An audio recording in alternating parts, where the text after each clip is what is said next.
ওই মরা খেজুর গাছের দোয়া নবীজির উসিলায় কবুল করলেন। আল্লাহ ওর জবান খুইলা দিলেন। জবান খুইলা দেওয়ার পর ও হাউমা করে কান্না আরম্ভ করে দেয়। সাহাবায়ে কেরাম দেখতে পায়, শুনতে পায় মসজিদে নববীর ভিতরে শিশু বাচ্চার মতো কে যেন কাঁদে। ডানে তাকায়, বামে তাকায়, কোনো কান্নার ব্যক্তি খুঁজে পায় না।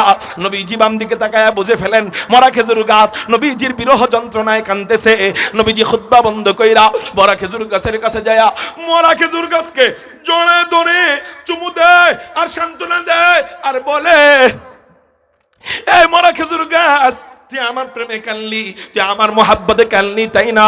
আচ্ছা ঠিক আছে, যা যা যা, তুই যে আমার একটু মোহাব্বত দেখাইলি, এই জন্য আমি তোর জন্য কি অফার নিয়ে আসলাম জানোসনি? কয় কি অফার? কয় আমি যখন হাসরের ময়দান থেকে জান্নাতে যাব, তুই আমার একটু মোহাব্বত দেখাইলি, কয়েক মুহূর্ত মোহাব্বত দেখাইলি, এই জন্য আমি নবী তোরে কখনো ভুলবো না। আমি যখন আমার উম্মতের বিশাল কাফেলা নিয়া জান্নাতের দিকে হাইটা হাইটা যাব, তখন আমি তোরে ভুলবো না। ও মরা খেজুর গাছ, তুই আমারে মোহাব্বত দেখাইলি, এই জন্য আমি আল্লাহর কাছে তোর ব্যাপারে সুপারিশ কইরা তোরে আমার সাথে নিয়া জান্নাতে যাব। रहमतुल लिल आलमी खान दश खुदा वंदे करीम वमा अरसलनाका इल्ला रहमतल लिल आलमीन।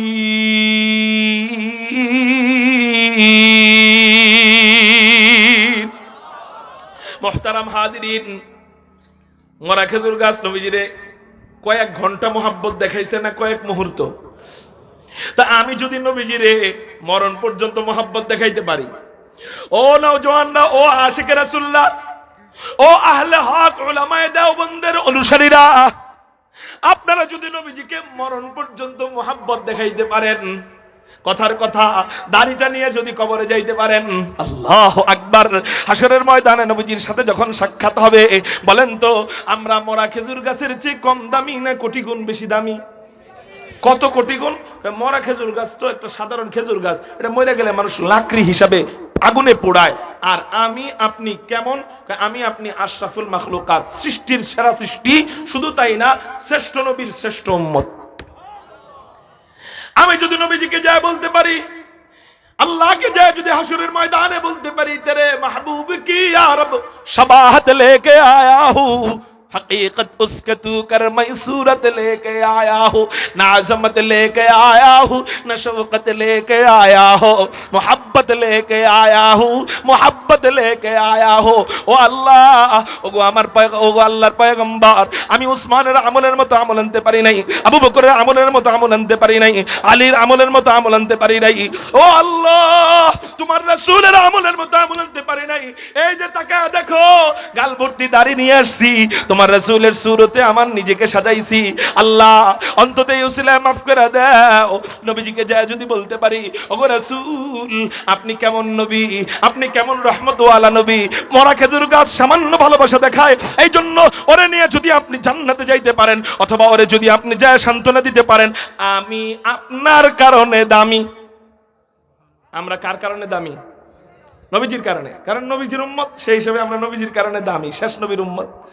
ওগো রাসূল, ও সামান্য ভালোবাসা দেখাইছে, ও উম্মত না, তারপরেও যদি আপনার সাথে জান্নাতে যাইতে পারে, আমি সামান্য নয়, মরণ পর্যন্ত সুন্নতের উপরে চলছি, মরণ পর্যন্ত আমার ফ্যামিলিকে পর্দা করাইছি, মরণ পর্যন্ত 5 ওয়াক্ত নামাজ ঠিকমতো পড়ছি, মরণ পর্যন্ত রোজাটা ঠিকমতো রাখছি, মরণ পর্যন্ত কোনো আলেমরে কষ্ট দেই নাই, মরণ পর্যন্ত কোনো আলেমরে গালি দেই নাই, মরণ পর্যন্ত দাড়িটা রেখেছি, মরণ পর্যন্ত সুদ খাই নাই। ও রাসূল, সামান্য মোহাব্বত দেখানোর কারণে তোমার উম্মত না, তারপরেও যদি তোমার সাথে ও জান্নাতে থাকতে পারে, আমি মরণ পর্যন্ত ভালোবাসা দেখাইছি। আল্লাহ যদি আমার কিয়ামত পর্যন্ত হায়াত দিত, কিয়ামত পর্যন্ত ভালোবাসা দেখাইতা, তাহলে আমারে ফালায় আপনি কেমনে জান্নাতে যাবেন? কি মনে হয় যেই নবীজি বোরাক, মনে আছে নি, যেই নবীজি বোরাক উম্মতের জন্য হবে কি হবে না এটা না যাই না ওঠে না, সেই নবীজি ওই দিন হাসরের ময়দানে যখন আপনি সুন্নতের সাইনবোর্ড দেখাবেন, আপনারে ফালায় রেখে জান্নাতে যাইবো কত? হ্যাঁ যাইবো না? এই বিশ্বাস আসেনি? কার কার আছে? আল্লাহু আকবার বলে হাত উঠে, আরো জোরে আল্লাহু আকবার, আলহামদুলিল্লাহ বলে হাত নামান। যদি এই বিশ্বাস থাকে, তাহলে নবীজির সামনে বলার মতো একটা যোগ্যতা তৈরি করতে হবে না? এই যোগ্যতাটা আমরা আমাদের নবীর সুন্নত দিয়া সাজাবো। কি দিয়া বলেন না?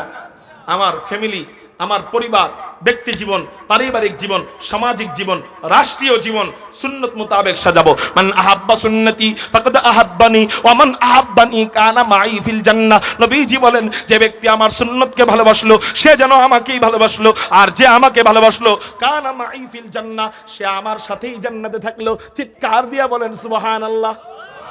তাহলে নবীজির সাথে যদি জান্নাতে থাকতে চাই, সুন্নতের বিপরীত, সুন্নতের খেলাফ কখনোই কোনো কাজ করব।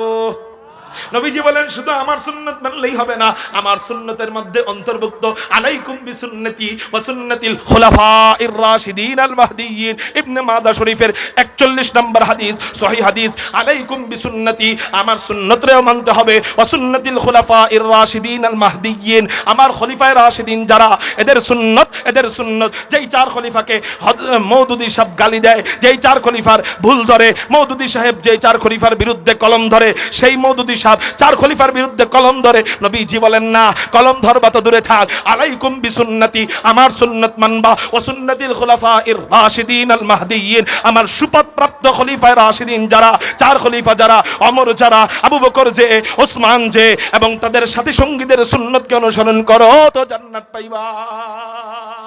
আল্লাহ আমাদেরকে রাসূলের সুন্নত, সাহাবায়ে কেরামদের সুন্নত মাইনা জান্নাত পাওয়ার তৌফিক দান করেন ইনশাআল্লাহ। আজকে থেকে একজন ব্যক্তিও আর 5 ওয়াক্ত নামাজ কাজা করব না। রাজি আছেন কারা কারা? আল্লাহু আকবার।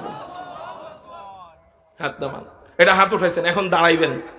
আজকে থেকে ইনশাআল্লাহ আর নবীর কলিজায় খুর লাগাবো না, ছুরি আর চালাবো না, ব্লেড চালাবো না, ইনশাআল্লাহ আর দাড়ি কাটবো না। রাজি আছেন কারা কারা? আল্লাহু আকবার।